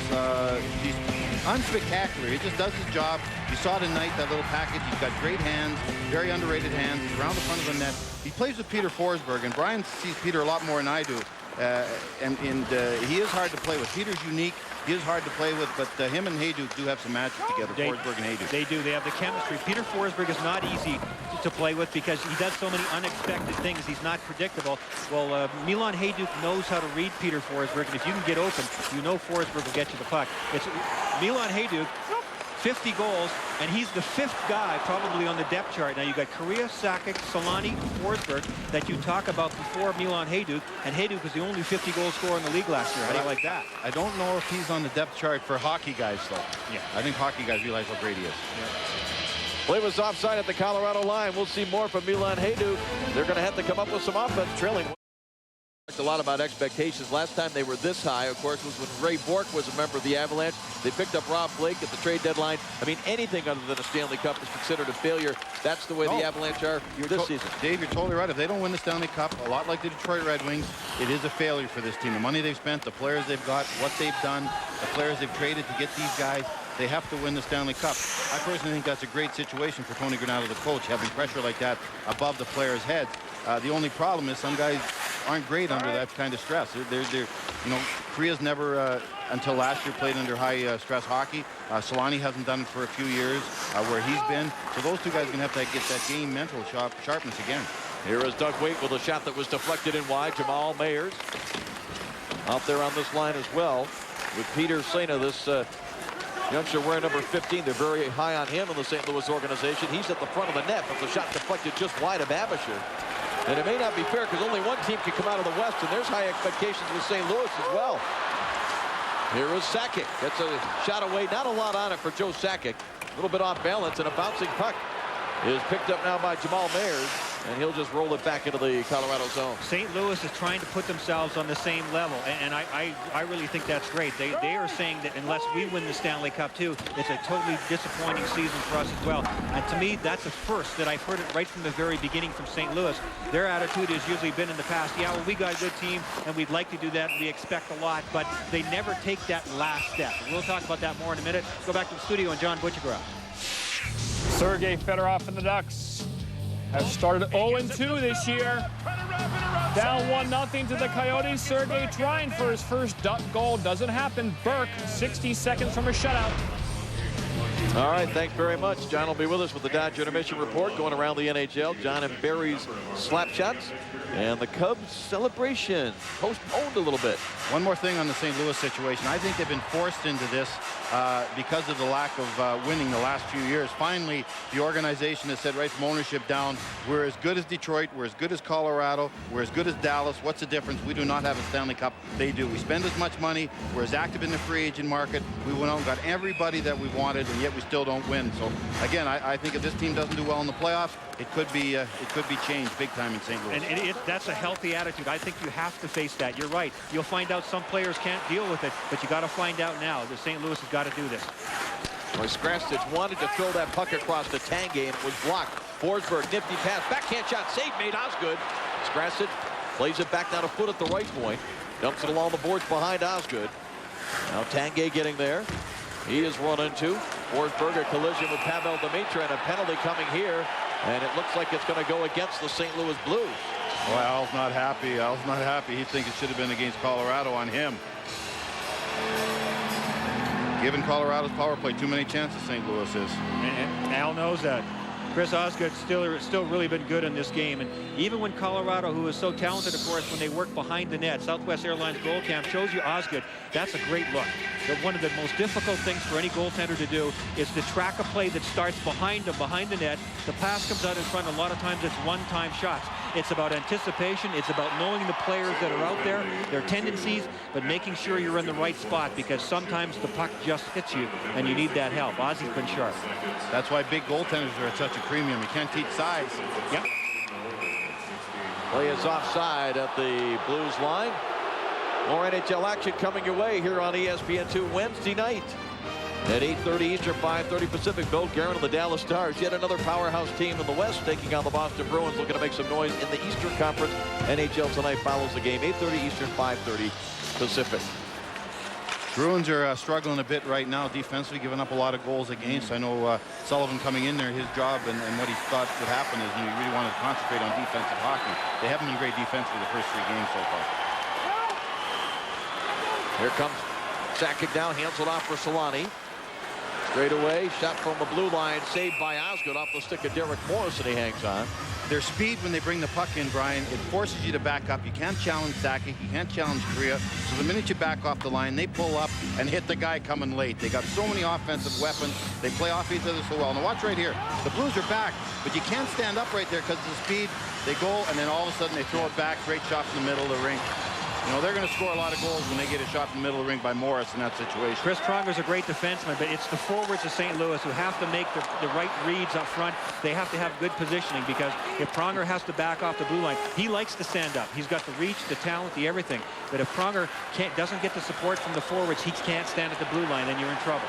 Duke centering pass. A Tanguay's stick was lifted there by Jeff Finley, the veteran defenseman, making an excellent play. Great play by Finley, boy. Just that little tug probably saved a goal. Murray Barron roughing up Forsberg. Forsberg has the puck, hands it off, gets it back. Forsberg behind the St. Louis net. And a centering pass for Tanguay. Boy, the Avalanche look to make plays in such tight quarters, and you can hear what sounded like a slash or a stick infraction, and it looks like the Colorado Avalanche are going to have a 5-on-3. Oh, this is not good. You know what's interesting about this is that Colorado, as talented as they are, a lot of guys would just end up hanging around the outside and making pretty plays. They've taken to the net and made small plays, short passes, right in the kitchen of Chris Osgood, just like this. Off to the left side of your screen, number 37, White. That's where we took a penalty. Finley right there. 5-on-3. Big trouble for St. Louis. St. Louis got a goal 5-on-3. We'll see if Colorado can reciprocate and do the same thing. I try and get reciprocate into every show. Good job. Can you spell it? Not a chance. Here is Forsberg. 4 forwards out there for Tony Granato, and why not? Here is Sakic. Forsberg down low. Sakic has it, half a minute remaining in the 5-on-3. Sakic couldn't one-time it. Forsberg in close, tries to center. Osgood a couple of saves as Korea had a couple of pops at it. I'm not sure what Peter wanted to do with that. That's kind of strange that he just sort of shoveled it right into the kitchen. I think he was trying to go over the pads to get it to the far side of the crease and Teemu Solani. They get it up top, then down low. Then look at Peter here. Yeah, I think he was trying to knife it through to Solani on the other side. I'm not sure. Brian, they're trying to be too cute here. Get the puck back to Sakic. Get the puck back to Blake. Shoot the puck. Put those guys in front. It's a 5-on-3. I'll number them 3-1 down low. You know, they're getting too cute. Everything is too pretty right now. Agreed. 5-on-3, I'd rather see it worked up top. You got Blake shooting the puck. Let him wire it. Put men in front of the net. That's how you score. Down to 15 seconds in the 5-on-3. Blake, top of the circle, far side. Pronger directing traffic. Here is Sakic with it. Hands it off down low again. Forsberg is stopped by Osgood again. They try that same play. And as Osgood has it covered low with 6 seconds remaining now in the 2-man advantage. Osgood's not buying that shot across. He's taking the shot. He knows that Forsberg will try and score from that angle. He's hugging the post. He's not cheating. That's very important. If Peter sees him cheat, he'll throw it off his left shoulder and try and score in the short side. Right here, Blake should just be wiring it. Goes back to Sakic. He should be looking for the shot. He's not. He's looking for the pass. Now right there, Peter's hoping he cheats and leaves the post. You see Osgood knows these guys so well. He knows that they'll try and score from the short side. That's very strange shot selection. You're right, Barry. With Blake and Sakic from the point, who can shoot dead on and get rebounds, that Peter took that shot from the short side. And how did St. Louis score 5-on-3? Back to the point, win the battle in front, rebound goal. 5-on-4 now as McGinnis is out of the box. Correa right in front was double teamed, and that allows Doug Waite to come out with a puck, and he's going to be in no hurry. Just waste some time off the clock, tried to set up Jamal Mayers, who would cut into the zone. When you're winning 5-0, then you can be cute. You can score a cute goal. Derek Morris with it, 1 minute remaining here in the second period. Sakic sends it top of the circle. A drive by Lyles and a save. It comes back. Derek Morris, first shot. Missed it too high over the glove. I like Ozzy tonight. He's very aggressive, very confident. Now Forsberg hands it off. A drive by Morris. He broke the stick right in half. He's got to go all the way to the bench to get a new one. Sakic cutting in, nothing there. Now Hayduk sends it back to the line. It comes to Adam Foote at the right point. Shovels it now to Forsberg. Half a minute left in the period. 15 seconds in the power play. Centering pass again. They tried to set it up for Sakic. It wasn't there. That broken stick laying there is going to hurt Forsberg working this near side. Now the net comes off the supports. 8 seconds still in the Finley penalty. 21 seconds remaining in the period. And the Avalanche, I think, are saying this net was knocked off intentionally. St. Louis doing a really good job of stuffing the middle. I mean, yeah, they have to scramble. That was John Michael Lyles coming in from the point, and he wired one. Ozzy Sharp, they know that, but they're really converging down low, and Colorado still continues to try to make small plays right on the doorstep for Ozzy. I think that's wrong, and it's not working for them right now. Good seeing the puck well. He's moving well. This is where you get the puck going side to side, but you got to shoot the puck. Now let's watch a veteran goaltender. Doesn't like you look at things in front. Oh, that cagey old guy right there. Wow. Good work, Ozzy. Oh, boy. Cagey, but pretty obvious, wasn't it? He knows even the referees are looking at all this talent out there. They might not be watching that goalpost. Yeah. Blake centering pass, slapped away by Jackman. I think Colorado's been reading too much about how great they are, too. They got to get back to basics and just earn some of those ugly goals, and the pretty goals will come. Once you establish your shot, once you establish hunting pucks, then the pretty things will come once you get them running around. Coming up tonight, following the game here on ESPN2, NHL Tonight. John Butchergrass will be joined by E.J. Raddick. Darren Pang will be there as well. Interview with Wayne Gretzky. We'll get an update on the contract talks with some of the players around the league and the week ahead. Saw the new Coyote jerseys, very nice. I like the colors. I like the emblem. Nice big Coyote head howling at the moon on the front. Did a good job. Very simple now. Did they change the spelling of Coyote? I was just going to say all the fans of Phoenix are looking to see if they change the name for the Coyotes, too. Well, this isn't the Coyotes. This is the Avalanche and the Blues. And Chris Osgood is a big reason why the Blues still have a lead. A first period power play goal by Keith Tkachuk, and Osgood has made it stand up. Stay with us. The Dodge Intermission Report with John Butchergrass.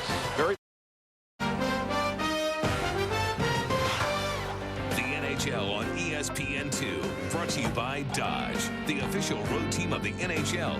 Grab life by the horns. Dodge. And Subway. Good, so you don't always have to be. Subway. Eat fresh. Oh, like watching Melrose and Engblom fight for airtime. We're back here at the Pepsi Center in Denver. Dave Strader with Brian Engblom and Barry Melrose. I love the sumos, man. They're my favorite. On top of everything else you do when you come into a city to cover a hockey game, you had to get two of the St. Louis Blues into the Chop House last night. Oh, Kelly chasing out for a little bit of a meal last night at the Chop House. Chris Pronger, Jamal Mayer come in. The girls told him it was a 2-hour wait. I had to pull some strings. I got him a table. It was near the kitchen. I couldn't do anything else. So Prong reciprocated, sent over a bottle of bubbly a little bit later, but that's what you have to do when you go to a foreign city. He should have done us all a favor and taken your table. and I'll bet Chris Pronger's going to send a bottle of wine to Chris Osgood if he's playing like he's playing tonight, huh? Man. Oh, absolutely. Chris Osgood has been outstanding. He's been the biggest story in this game so far. I don't think the Avalanche has played the way that they should have, especially on the power play, but this guy has been terrific. Chris Osgood we've seen in the past several years, and the guy that won the Stanley Cup in Detroit a couple of years ago, quick hands, quick feet, smarts. He knocked the net off that one time when nobody was looking to take a little bit of pressure off. Never got caught doing it. All little things that add up. He looks so confident tonight, though, Brian. So aggressive, and that's hard to do against this team. You tend to stay back in your net because they move the puck side to side so well. He's been great at reading the play. It does help that he knows these guys so well, but he's on top of his game right now. It is 1-0. The St. Louis goal coming in the first period of power play. Actually a 5-on-3 power play goal by Keith Tkachuk, the 400th goal of his career, becoming just the 5th U.S.-born player to reach that plateau. Solani up the right side, drives the shot, and just wide of Osgood on the stick side. Tkachuk with a hit on Korea. Now Pronger will play it around the boards, and Pavel Demitra tied up his man on the far side. The offside defenseman against Colorado cannot fall asleep. That puck went from side to side. It was about a 70-foot pass, tape to tape. If that defenseman in the middle of the ring falls asleep for a second, that guy gets behind him for a breakaway. Especially against Sakic, Korea, and Solani, because they like to go north-south a lot, and boy, do they go north-south fast. That was Adam Foote with that long pass right on the tape to Solani. Murray Barron with the touch-up. And speaking of Chris Osgood, take a look at some of his work. Ozzy's been tested a lot down low. I mean, they've been right in his kitchen, especially on the power play. He's been working well within his crease, but look at his quickness there. His feet have been great. He's tracked the puck well. He made a spectacular save there with the glove. Peter Forsberg's tried to fool him a couple of times. That was on the power play late in the second period, trying to come off the post. He's controlled his rebounds. He's been calm. He's fought for the puck. He's done everything, and he's perfect so far. And I think Colorado's played into his strength, too, because they've been cutesy around the net. They're looking for pretty goals rather than just outworking the St. Louis defenseman in front of them, getting loose pucks, getting rebounds, shooting the puck through screens. So I think they've helped him out a little bit, but he's been extremely sharp. I'm not sure that helmet matches the blue of the Blues color either. We're going to have to go over that on a... That's a pretty dark blue. I don't think Ozzy had to worry about the 38-inch long pads, the maximum length. He's not a very tall guy. That is the maximum length of goal pads that you can have right now, and I don't think it affected him a whole lot. Forsberg tossed out of the face-off circle. Alex Tanguay will come in against Jamal Mayers, and Mayers won it cleanly. Mayers usually takes a draw out there with Wade. Wade doesn't take a lot of draws. Jamal usually takes him both ends of the rink when he's on the line with Wade. Now Lyles plays it ahead deep into the St. Louis zone. Osgood stops it there, moves it very quickly. Oh, he's sharp tonight, man. Beat the forechecker with the first pass. Here's Doug Wade into the zone, dances by one defender, gets a shot away. Abisher with the high shot, able to hang on. Well, Osgood has been great, but Paul Correa, when he and Teemu Selanne decided to come here, they knew they were going to love the style of play. When I grew up, you know, as a kid watching hockey, I loved watching the Edmonton Oilers. Like, I loved to see Gretzky and Curry, and then the next line you get Messier and Anderson, and it's just a very exciting style of play to watch. And when I looked at this team, I thought, you know, it is a different era, but we could bring some of that back, and that was very appealing. You know, as an offensive player, you want to be able to go out there and almost like offense first. And when you got the puck, that's the best defense. Maybe we could bring some of that back. What a great line that is. How many people want to hear that the era of the Edmonton Oilers might come back again? Oh, that's great. I certainly do. Put me on for a yes. Yes. I hope we're all hoping they win the Stanley Cup, because whoever wins the Stanley Cup, everyone wants to be like them the next year. Jersey did that with the trap. Now everybody traps. Let's get an offensive team out there attacking a little bit with success. Maybe some other teams will open up their offense. It's tough to come by this collection of talent. I mean, we keep comparing them to 2 years ago, the Detroit Red Wings, all the talent they could put out. They didn't win every game 7-5. There were a lot of tight games, too. So Colorado's got to play defense, too, for sure. Big hit on Correa by Pronger. And that puck still in the Colorado zone. Centering pass, and Dimitra was there. I'm not sure if McAllister got his stick. You bet. Chris McAllister made a terrific defensive play at the last second there to stop a goal. And McAllister's in the lineup because of Martin Skula getting banged up in the opening game against Chicago. You're wondering where number 41 has been for the Avalanche. Lead pass, Correa. He's outside to the backhand. Osgood the save. Boy, Osgood coming out challenging. Well, Correa's one guy that loves to go to his backhand. He probably scores more goals on his backhand than any other forward in the NHL, so that was not a big problem, him going there. He can get that upstairs on his backhand as good as most forwards can on his forehand. A couple of good scoring chances here, and it was Chris McAllister, number 24 black, left side of your screen, coming back right there. That's a heck of a play. Helps to be 6'7". Yeah, no kidding. And then Paul Correa getting a pass from Teemu Selanne. That's the thing about for defensemen. Barry, you talked about it, the offside defenseman. Defenseman anywhere. There's Pierre Lacroix, the general manager, the man who reaped the benefit of having Selanne and Correa say, we'd like to come play for you. Is that okay? He reaped the benefit of Quebec being lousy for 6 years and getting all those first pick overall. So he reaped the benefit of that. But he's made a lot of great deals here in Colorado. Won the cup here, made a lot of great trades, kept his team together, which is very hard in today's financial circles. Great GM. I think one of the best in the NHL. He reaped the benefits for helping build a franchise here that virtually every player in the league wants to play for. Yeah. That's why Correa and Selanne came here to play, and that was not an accident. That was Pierre Lacroix's doing, and the rest of the management. And he was just rewarded with a long contract extension, and behind the play, we've got Forsberg being roughed up there and Al McGinnis in the vicinity. Did Forsberg draw another penalty here? Boy, it looks like he did.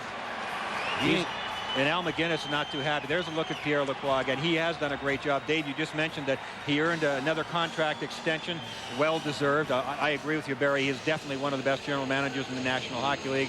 He makes dynamic trades. He's gutsy, and he trusts his people. And here's Al McGinnis and Peter Forsberg behind the play. Oh, I'm not sure. That should be both. Come on. 1-0 game. Forsberg initiated it. I think Al got caught on that one. He tried to get Peter Forsberg off of him. I think Peter was pretty smart and walked away there. Power play number 6 for the Avalanche. Ryan, you used to stick up for defensemen. What's happened to you? You turned into a shell for forwards. Come on. I hate to see that happen to a guy of your character. Okay. I'll keep an eye on it. Okay, work on it. Here is Sakic now taking a look. Avalanche have had their opportunities, shots on goal, scoring chances. And it's been all Chris Osgood, centering pass, open, net score! Korea scores, and then Pronger decks it. Korea shaking up. Blake went to the front of the net. He was the man in front of the net after the goal was scored. Pronger went after Korea. Blake is sticking up for Korea by going after Pronger. And remember, all these guys are buddies from Team Canada in the Olympics. Look at the look on Paul Korea's face. He is not a happy camper. He did score the goal on the rebound, putting it upstairs to tie this game at 1. Pronger comes in. We talked about how mean and nasty he is. Here's Sakic starting it down low. Number 9 on the right of your screen. Keep your eye on him. He's going to follow the play in. The puck will come out, and he'll bury it right there. Then watch the shot. Oh, he lost it. Southwest Airlines goal cam. Blake got away with a cross-check on Jackman. That's why Jackman was on his knees. Blake cross-checked him from behind. Then Pronger came in and drilled Korea. And watch in front there. Blake had cross-checked Jackman. That's why Jackman was down. Blake should have had a minor penalty on that. And then Pronger comes in and gives Korea a little bit of lumber in the back. You got to make those offensive guys pay a price in front of the net after the score. And that's a big whiplash there. That's what Korea suffered. It's a whiplash to the back and to the neck. But you're right. Pronger probably saw what Rob Blake did to Jackman, and you could see that's what Joe Quenneville saying. Hey, what about their guy? What about what Rob Blake did? So it's even up. And again, getting back to that Olympic thing, Chris Pronger and Rob Blake were actually partners a lot of time on the Canadian Olympic team that won the gold medal. So these guys are friends in some way, but not now. Jackman being knocked down opened up that whole slot area for Korea to come in and get the loose puck. If Jackman doesn't get cross-checked, he's standing up and is able to knock that puck out of the way. Right now, I think they're arguing, is it a 4-minute penalty? Is it a 2-minute penalty? What did Pronger get in this situation? Second goal of the season. Paul Korea scored the first goal to start this season the other night against Chicago. It was a beautiful goal. And this one, a timing pattern. And he knew where the open spot was, and he put it in. Everybody's mad. Tony's mad. Good. This is the way it should Joel's be between Colorado and St. Louis. Everybody mad. The penalty's still not up on the board. We're still not sure what Pronger got yet. Well, Pronger and Blake each got 2 minutes, so it's 4-on-4 in this 1-1 game. That is Korea's second goal of the season. That's a good call by the referees. Yep. Referees shouldn't determine this game if they can help it at all. These two teams with their level and the way they play tonight, they should determine who wins this game. Here is Hayduk with it. Hands it off for Skrastic. Decides to take it back toward the blue line. Carlos Skrastic hanging on. Gets around Dimitra. Upended. No call coming. Borderline call. Now Hayduk canceled again. Dimitra trying to stay on him. They continue to battle. Hayduk gets loose. Hands it off for Forsberg. Now to Adam Foote. To Hayduk a shot. And Osgood has it in the glove. Hayduk made that whole play happen with his stick handling, with his hands. They couldn't get the puck off it. Got them running around. A little give and goal. You can see how that guy scored 50 goals. Awesome, awesome player. Peter Forsberg made the pass a little bit late here because in comes Adam Foote. He was open for a couple of seconds, dead center in the middle of the ice, and he got the pass a little late, so he did the smart thing because he'd lost his angle. He gave it on a quick pass right on the tape to Hayduk, and that's the shot that Hayduk took. He almost hit that top corner. Yeah, he wanted up under the bar. That's where he was going for. Right over Ozzy's left shoulder. Face-off win by Sakic. Here's Korea with it. Gives it back to Sakic. Sakic behind the net. Taking a look out in front. Off the skate of Sena, the young forward. Playing in a tough situation here, 4-on-4, but he's an excellent skater in his own right. Hands it off. Now Doug Waite takes it back toward the blue line. Dumps it toward the net. Deflected off the leg of Sena behind the net. Now Sena tries to dump it in front. Banks it off the side of the net. He was shooting off the goaltender there, Dave. He was trying to score it off Avalanche. Now it comes out to Finley. Finley takes a look, goes back in deep for Waite. Doug Waite has it there. Waite tried to stuff it in front. Derek Morris got a stick on it. Now Morris again hands it off. There goes Sakic with a burst of speed. Korea with the lead pass. Sakic catches up to the puck in the corner. Hands it off now. Lyles with a shot. Save made by Osgood. Jackman was very lucky. He went behind the net, sniffing out a loose puck, and then bang, a turnover, transition, 2-on-1 created by Colorado. Jamal Mayers with a drive, and Abisher the save. Well, with all this offense, we've had only 2 goals, 1 on each side. Tkachuk's goal held up until this power play tally by Korea. More excitement to come here from power play chances. You would think the Avalanche would have an advantage. Look at that, 35-17. Chances unofficially at 8-5, and each team with a power play goal, they have 1 for 6. Well, you can tell 3. 35 shots, but only on our count 8 scoring chances. So you know they're taking shots from some pretty bad angles, and some of those are flurries of action right on the doorstep. Tanguay trying to dance between the 2 St. Louis players. Rycroft to McInnes. Now it comes out to the line. And Skrastich with a shot that was deflected to the corner. Nikolic centering attempt. Intercepted there. Could be a 3-on-1 here for the St. Louis Blues. Dimitra takes a look. Wait, sends it across. Score! Tkachuk just up under the crossbar. What a play. What a pass by Dimitra. I thought he was going to shoot that puck. He waited a long time.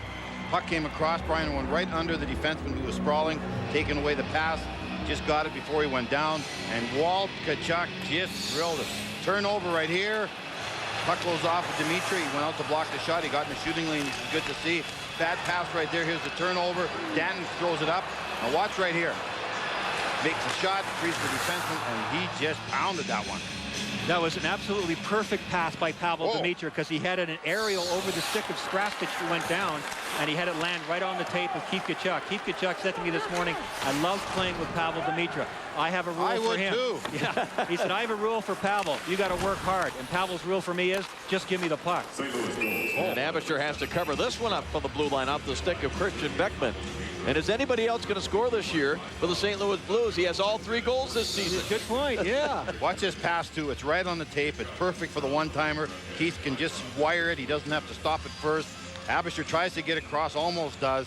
But that is textbook 2-on-1. Everybody did the right thing. Defenseman almost made a great pass, blocking the pass, but Dimitra waited till he was going down through right under him. Skrastich did the right thing there, because he laid down and he tried to take the pass away. But when you have Dimitra coming in, shooting with his stick in the middle of the ice, he had a chance to pull the trigger too. So it's not like Skrastich could just go over and say, well, I'll take Keith Tkachuk, you take the shooter. I think that's a bunch of bunk. You never give anybody a free shot. And Abisher had to respect Dimitra because he gave the head fake as a shot. So he executed his job properly also. Perfect goaltender. Yep. This West Division this year is going to be unbelievable. These 4 teams with Vancouver, they're as good. There's 5 great teams in the West, great offensive teams. There's going to be some great hockey this year in the West Conference. Yep. Dallas, Colorado, Anaheim. You got Vancouver, Bertuzzi, Naslin. We're going to see some great hockey. Mark Rycroft got an assist along with Dimitra on that goal by Tkachuk that has given the Blues the lead once again. Now Finley for St. Louis up the left wing side. Sena got a stick on it, didn't clear the first time. Good second effort though. And now Jamal Mayers looking to break with it. Hayduk chasing him. Pass comes to Doug Waite. Waite puts on the brakes. A little through the legs pass that is taken back now by Alex Tanguay. Tanguay challenged there by Jackman, and the Blues able to clear. Good speed there by Barrett Jackman, who got back in position. Well, you mentioned Scott Stevens, and he looks like Scott Stevens. He plays like Scott Stevens. Maybe not as good offensively as Scott Stevens was early in his career, but a warrior mentality, just like Scott Stevens. Couple of great fakes by Sakic. Sets up the one-timer up high on Osgood. That had to sting. Paul Kariya got all of that. Osgood is slow to get back to his skates. Oh, man, that almost, or pretty much blew him right off his feet. Osgood just took a deep breath. He knew exactly what was going to happen there. It was a great pass from Sakic, just teed up for Kariya, and Kariya just hammered that thing. McInnes drives one in off the pads of Abisher. That's a bad rebound on a long shot like that. He better not kick many of those out in this division. Deflected by McCormick up into the Blues zone. Osgood play. Quickly snaps it ahead now to Reed Lowe, trying to catch the Avalanche on a change. Now Ryan Johnson, Reed Lowe working deep in the Colorado zone. Riku Hall, number 32, hands it off for Derek Morris. And deflected ahead by McCormick deep into the St. Louis zone. High note with a hit along the near board. One of the things that's really made this game great, too, is the line matchups have been big line against big line. You get Sakic's line and Forsberg's line for Colorado, and Dimitra's line and Waite's line. So they've been playing head-to-head against each other an awful lot. Then the third and fourth lines are out against each other a lot. I like those matchups. That was slightly misfired by Harima. Yes, he broke his stick in half. Joel better be careful with the low line now, because if I was Tony and they throw that low line out one more time, I'll make sure Sakic or Forsberg out on the ice against him. Turnover by the Avalanche. Janik tried to dump it to the front. It was deflected away by Abisher. Now Nicholas, number 20 for the Blues. Krastich back there to help out. St. Louis Blues on the road, where they will play 7 of their first 9. Now the handoff for Paul Correa. Correa from the far side, waits, holds on, slides it in front, and deflected just wide. He tried to set up either Solani or Sakic. It comes back to the line. Adam Foote. Backhand shot by Correa, doesn't miss by much. That one was supposed to go to Solani, but Sakic touched it, and it took away a goal. If Solani is able to touch that one, it's in. And Dougie Waite was a forward coming back from St. Louis. He made a heck of a defensive play also. 3-on-2 for the Blues. Here's a drive save. Abisher rebound. Jamal Mayers, and Abisher may have gotten a piece of that on the second effort. Now from the side of the net, Waite stuffed it in front. Out to the far point, Murray Barron. That hit a skate in front of Abisher, and back comes Paul Correa. Every time these guys are on the ice. Now in front, here's Correa, and he was just checked at the last second. Murray Barron stepped into him. Back the other way now, Rycroft. Hands it off. Here is Danton to the backhand. His shot was blocked by Blake. Puck is still deep in the Colorado zone. It is kicked out toward the line, picked up by McGinnis. A drive. Abisher the save, gave up a rebound. Here's Dimitra. Abisher steers that aside as well. Look out, you can see that coming. Absolutely. And it comes back to Rycroft. He drives the shot, Abisher the save. I like this Danton. That was Mike Danton. Yep. Yeah, yes, just it was. Real Dan Heino. He's been involved tonight, Danton. He's got some energy, man. He's still mad at Lou Lamoriello. He's just charged. Well, with Dallas Drake and Scott Mellenby out of the lineup, this kid's trying to show that when those guys come back, you know what, I still want to play. Never have enough guys to play hard, Dave. Boy, you got to keep your head up when you're on the ice in a game like this. And Mike Danton trying to make a name for himself. Dan Heino, look out, just saw him at the last second. 2-1. Chris Osgood has faced 37 Colorado shots. And none harder than that shot from Paul Correa on Correa's last shift. He's going to wake up 3 or 4 times during the night seeing that one again, too. Keith Tkachuk has both goals for the St. Louis Blues. Correa has scored for the Avalanche. St. Louis with a 2-1 lead as Osgood behind the net mishandles, but the Blues recover. Morris held it in, but now it's taken away by Jamal Mayers, and Mayers will flip it back deep into the Colorado zone. Quick changes by St. Louis. They're going to make sure that they get anybody on for a long, tired shift, get caught in their own end, tired. 30, 40-second shifts. Now you see the Blues 1-man in, 4 guys back. Yep. Not much for the Avalanche to do there. And on the touch-up, we have the icing call. More hockey action coming your way Wednesday night here on ESPN2, 8:30 Eastern. It'll be Bill Guerin, a former Boston Bruin, now with the Dallas Stars as the Stars host the Bruins. That's at 8:30 Eastern, 5:30 Pacific. NHL Tonight follows the game. And in that game, you'll see another one of the rough and ready.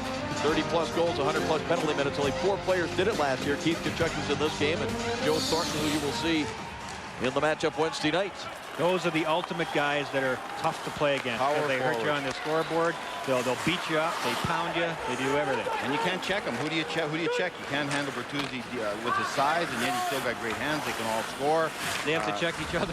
Yeah, make them play against each other. Joe Thornton, 23 years old, is going to get better and better. One of the big reasons Detroit signed Darian Hatcher, something they haven't had back there. Chris Chelios, one of the first things he said was, well, when we play Vancouver and they play against Todd Bertuzzi, we'll have somebody his size that he can bang against, because Chelly's as tough as nails, but he knows he gives away so much size disadvantage to Bertuzzi, it's tough for even him to compete. And every team, Dallas has got Arnott, Bertuzzi in Vancouver. St. Louis has Tkachuk.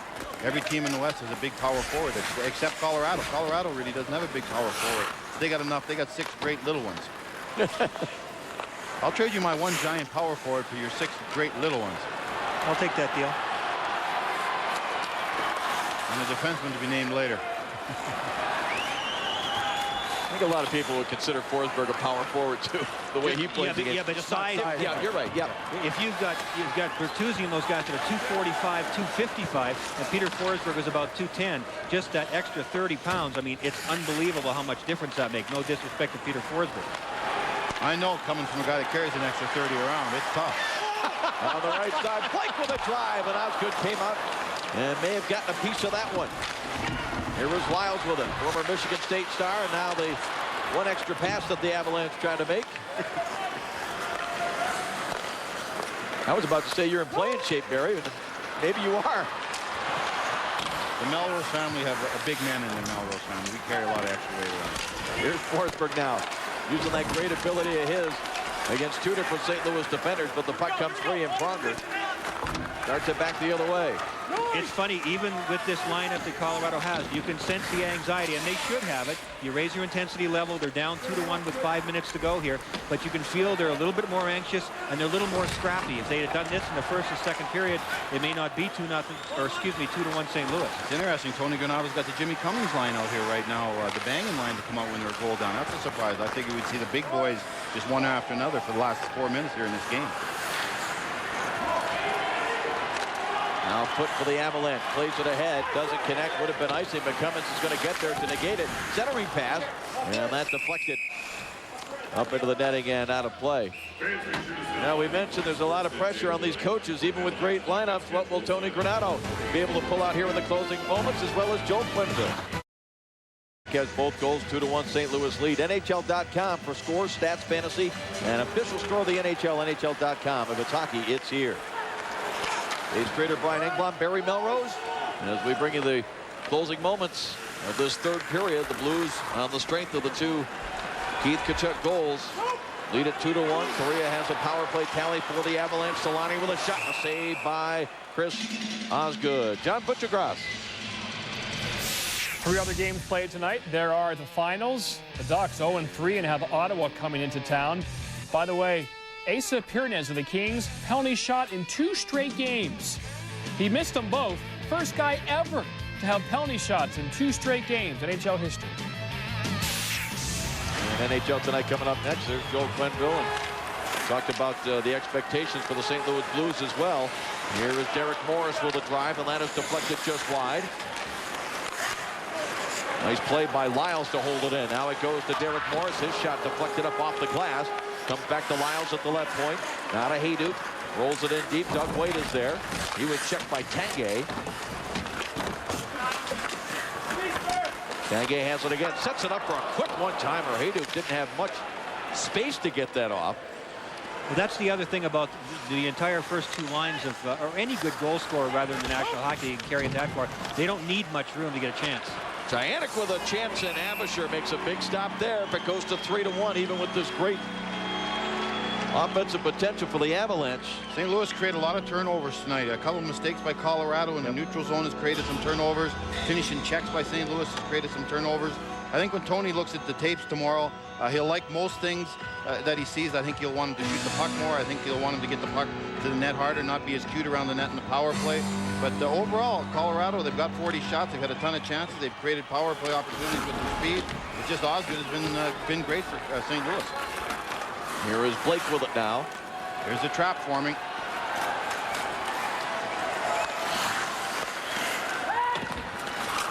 Pass for Korea just out of his reach. Murray Barron has it now for the Blues. Penalty behind the net. Behind the net, some contact there with Teemu Solani. High stick. Yeah, I think it was Finley. Solani went down behind the net. He was clipped by a high stick. Was it Al McGinnis or Finley? Looks like it might be Al McGinnis. This is what Al's third penalty. Yep.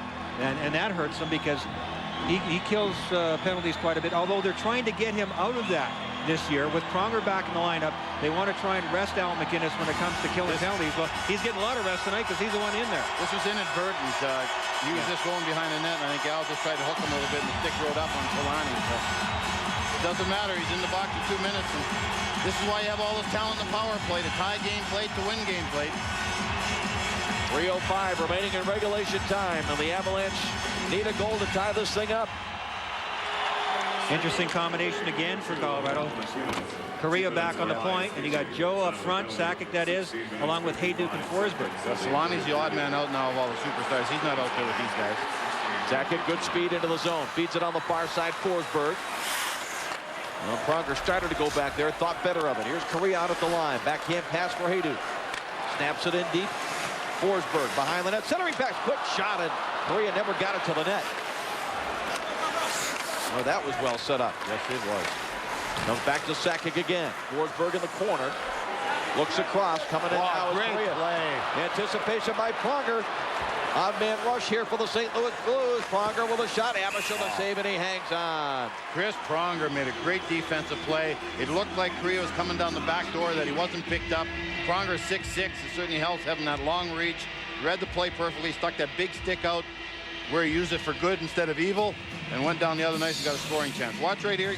It looks like Correa's coming down. No one picked him up, but Pronger saw it, took off, goes to the net. Good quick shot, scoring chance at the other end. Barry, about halfway through the game, you mentioned the fact that if the St. Louis Blues offside defenseman goes to sleep at any time, you're going to get burned coming up the ice or anywhere. This one was the offside defenseman, Pronger, making a terrific play. Well, he's been through a lot. We talked about the injuries with the knee and the wrist, and also he made the decision to give up the C to Al McGinnis.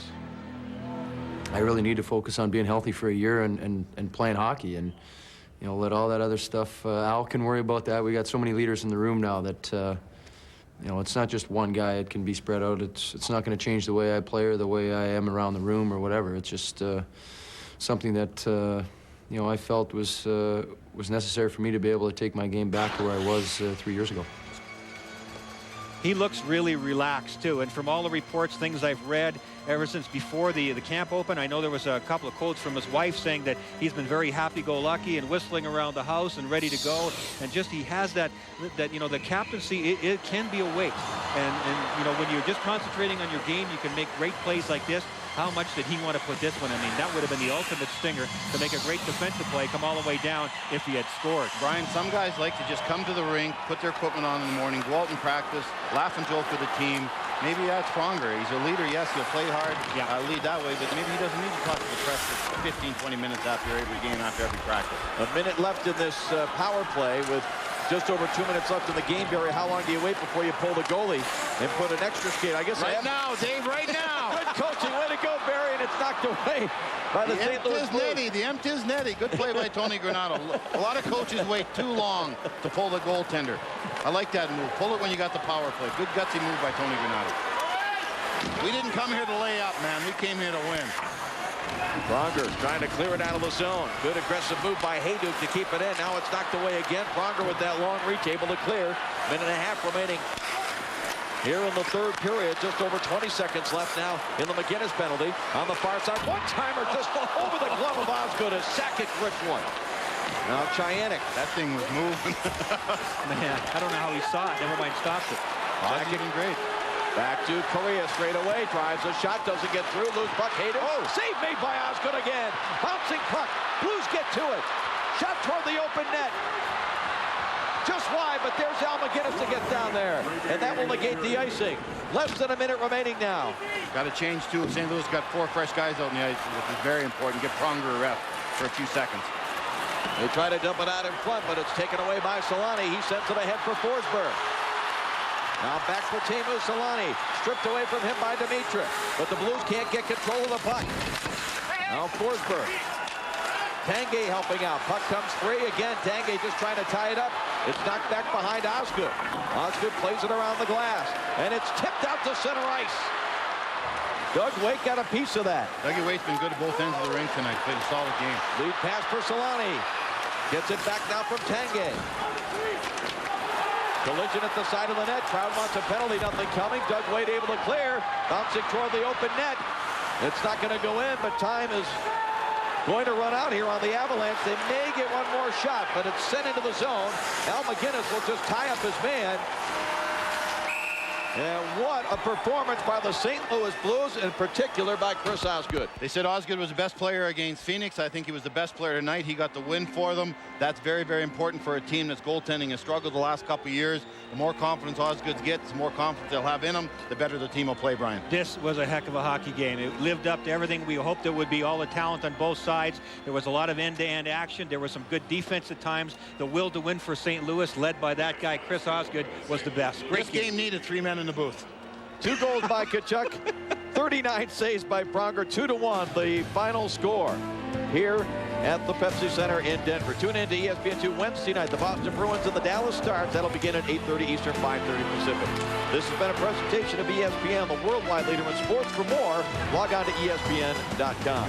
For Barry Melrose and Ryan Englund here in Denver, for John Butchergrass back in the studio, I'm Dave Strader. Thanks for joining us.